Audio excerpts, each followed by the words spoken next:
Okay, everyone, welcome back to the channel. This is another episode on how to do a junkyard build on a very, very low budget. it's This is something that I'm sure everybody's interested in. So to start out, let's start with the car. The car is a 1972 Dodge Dart Swinger, and I just happened to find this car at the local junkyard.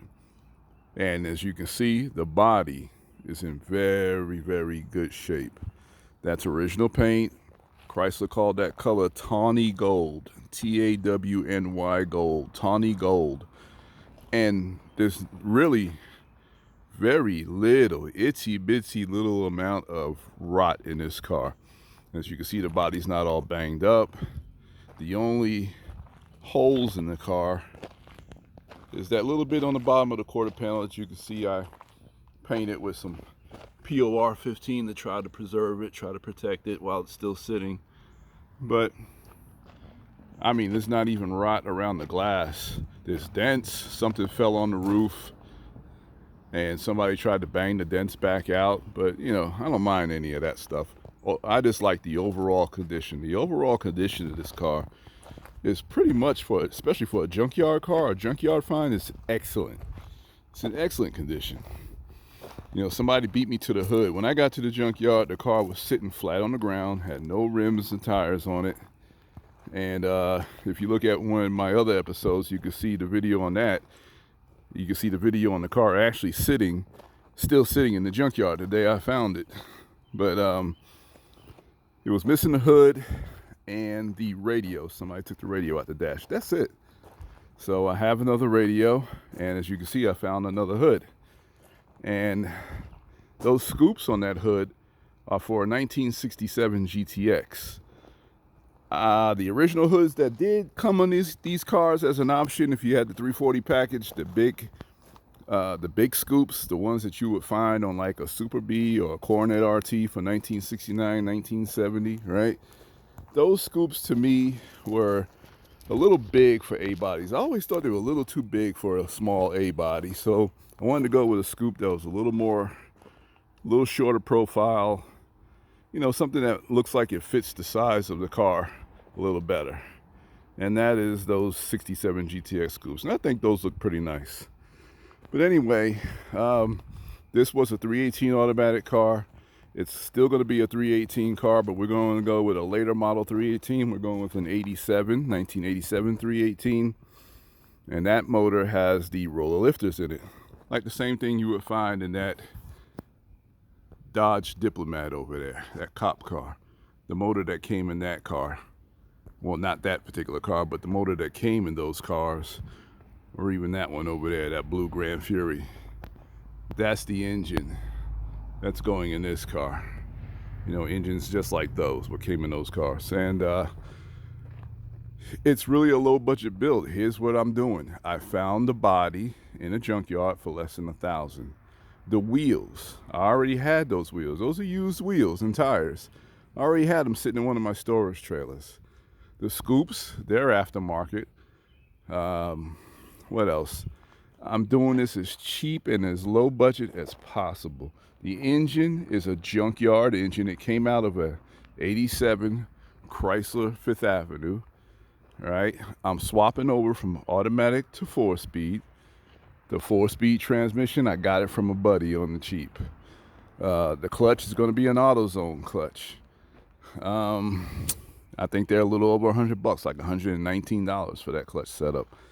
The only aftermarket stuff on here really is the scoops, the 4-speed hump for the floor pan, but the majority of the 4-speed stuff is just stuff that I had laying around that I've gathered and hunted and hoarded all these years. This is really going to be a collection of parts that I've had for years just sitting around. Even that tough wheel, that steering wheel right there, that was part of my stash. I mean, I never put it on anything. I got it from a junkyard. I got it from a pickup truck in the junkyard decades ago. And this is the type of parts that I'm going to use for this car. You know, there's the pedals, all painted up and everything. 4-speed and clutch pedals. Everything's sandblasted and painted and ready to go. The floor pans on this car are very, there's a lot of junk in here. I know it's hard to see, but they're very solid. That Edelbrock intake, it's just something I had laying around, That's what I'm doing with this car. I'm using all the spare parts that I have because I can be a hoarder when it comes to Mopar parts. And I'm taking what I haven't used in decades and I'm putting it on this car. Let's see. The rear end, I took the 7 1/4 out and I put an 8 1/4 in that came from a 75 Dodge Dart. What else? It's got 2 45 gears in it because this is going to be a daily driver. So 318 with an overdrive aluminum case to 4-speed and a 8 1/4 rear with 2 45 gears. So that ought to be great on the highway and great for fuel mileage. Me and the wife are going to ride in this car and go get ice cream on Sundays and things like that. But let's see, the 318 engine, let's take a walk over here. That's the next step for this build. Is sitting right here.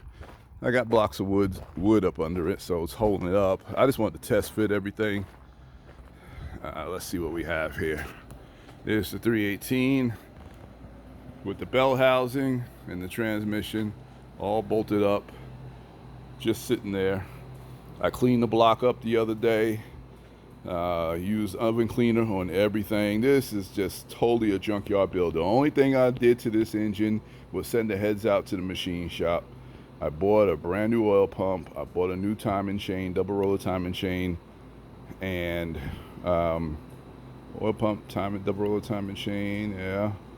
And that's about it. That's about all that's going to be brand new on this engine. And of course, I got the heads done.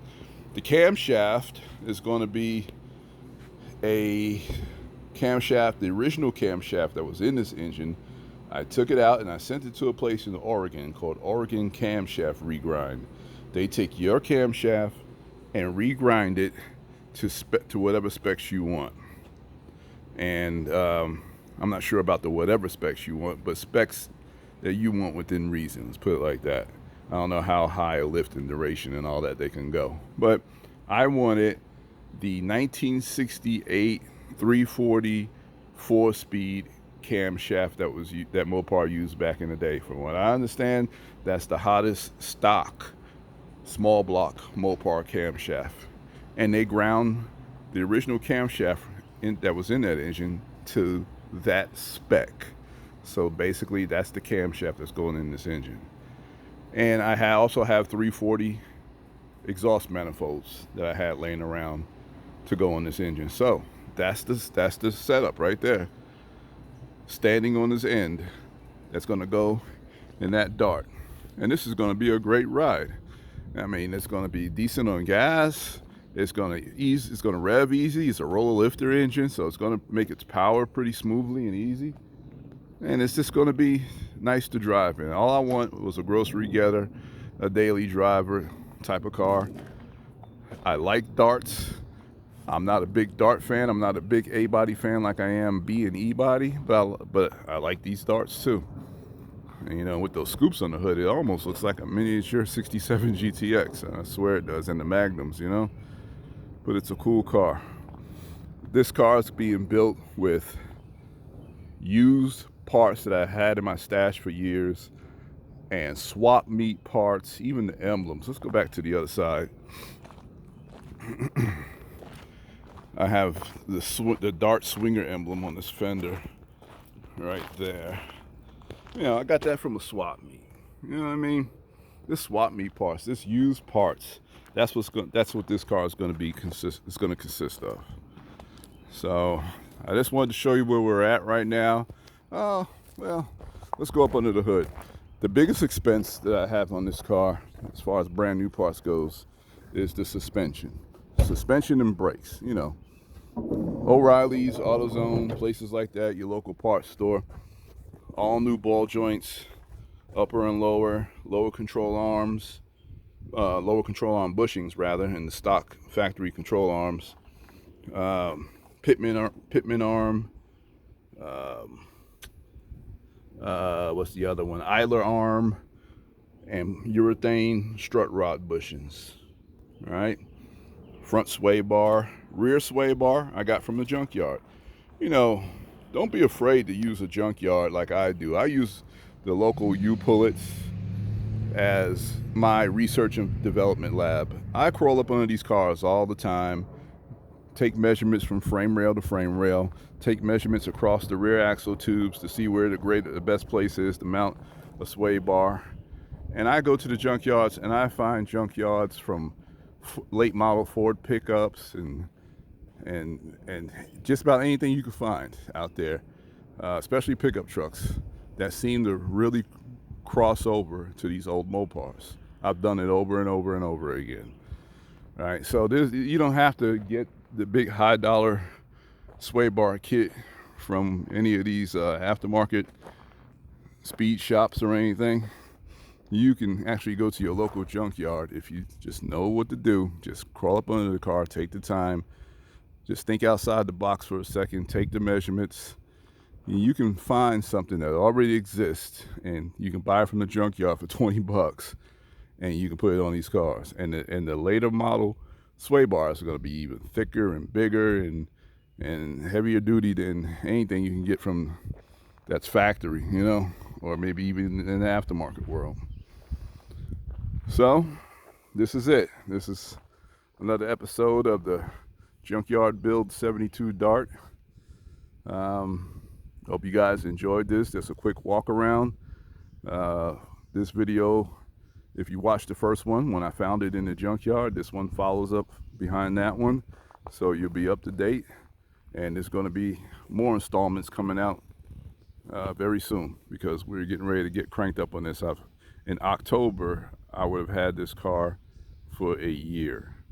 So within a year's time, we've been doing pretty good. We've been hammering on it. So like I said, just check out this episode and the others coming up next, and we'll get back with you.